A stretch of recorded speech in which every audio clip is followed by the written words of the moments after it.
how I teach my puppies how to stay. So I'll start this at, 7, 8 weeks old.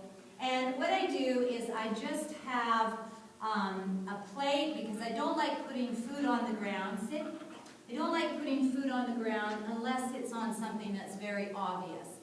And then what I'm going to do is put a treat on the plate. Don't put it too far away. And then I just stand back with my puppy here, and they're probably going to be struggling to get to the treat.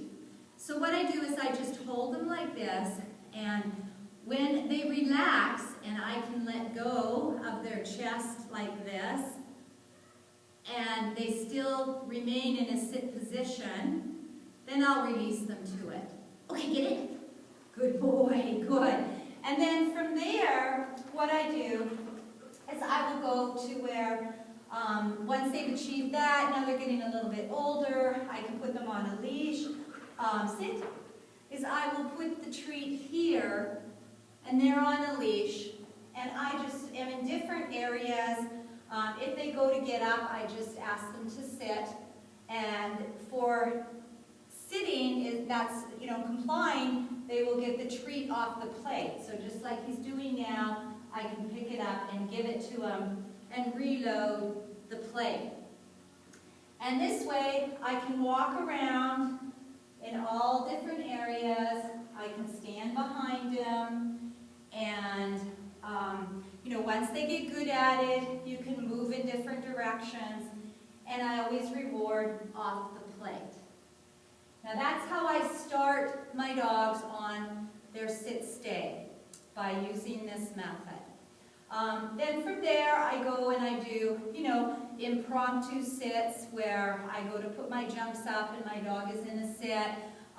He needs a lot of work on it because he'll just pop out. If I ask him to sit and walk away and go do something, he'll just pop out of it after, if he thinks he's sat long enough, then he'll just pop out of it. Or I could ask him to sit and he'll get distracted and pop out of it. So you need to do a lot of informal sit stays with him.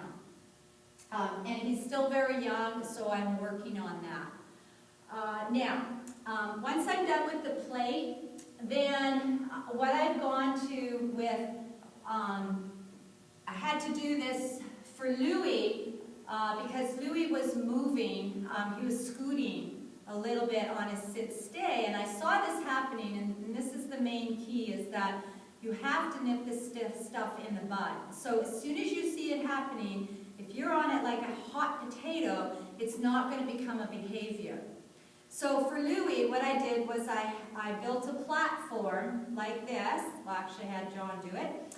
But what it did is I place it down like this, and I have my dog sit on it, okay? And there's just enough room for him to put his body on it, okay? Not a lot of room for any other kind of movement. So if he goes to lean over on his hip, good sit, then he's going to fall off the platform. If he goes to scoot, his front end is going to come off. So Louis hasn't been doing that, but it's really, really helped, or Mighty hasn't been doing that, but it's really helped Louis to hold a nice solid sit. Excellent. Very good. Very good. And when you make your platform, this one is about yay high off the ground, and I just drew, I put my dog in a sit, and I drew with chalk around his body so that I knew how much room he had to be able to maintain that sit-stay. I don't want to use this platform really for anything else. I just want it for the sit-stay, so I don't want a lot of extra space on it. Excellent. So the other thing that I did was when the dog, once Louis' platform came off, I was finding that I didn't have the butt scooting anymore, but he was starting to shift his weight quite a bit with his feet. So I'm not going to take Mighty off the platform, but just, assume he's no longer sitting on the platform. And what I did was brought in these two toys. One is a Labrador and one is a German Shepherd. And to keep Louis from doing this, what I would do is rest them on, you'll see me do it with Mighty, but rest them on his legs so that he became aware of his leg position. So then, if he did a movement, the toy would fall off right away. Now, this works really, really well with a sensitive dog especially. The majority of dogs are sensitive. I know all mine are, and seeing that I'm not correction-based, what I'm doing is telling the toy when he falls off that he's bad. So if that happened, what I would do, Louis just knocked the toy off, is I would pick the toy up and say, bad, bad, bad. Away from Louis, I'd turn away, and bad toy, bad toy, bad toy. And then I'd put him back, and I'd look over, and Louis would be like, oh no, my friend's in trouble. And being sensitive, you know, this concerned him.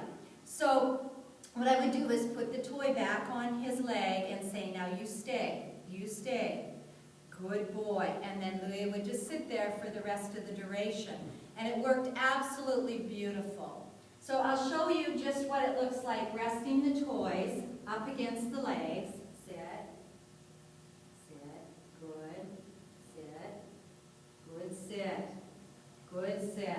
So this makes him aware of the fact that, you know, his legs are there.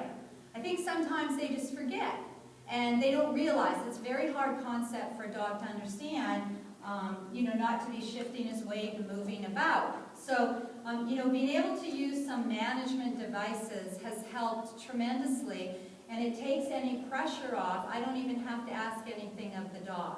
Excellent.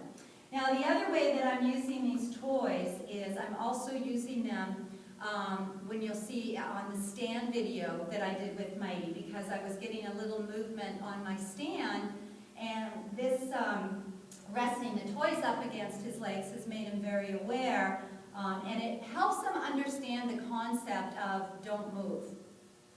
So this works great also for dogs that tend to go down on their stays. So if you find your dog's going down a lot and they don't, for some reason, just cannot understand the concept that sit means sit, then this is an excellent solution as well.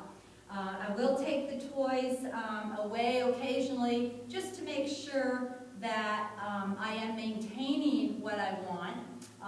But I really, now I've asked him, I'm not going to correct the toy for that because I'm moving around and I've asked him to sit for quite some time. That was excellent. You've been very patient. Now, the other thing with stays is ensuring that you do a lot of informal stays as well. Don't always be in a lineup and setting your dog up in a group. That is important, but you also want to do impromptu ones. Do them in the house when you're setting up your equipment, anytime you can. Okay? Hope you enjoyed this.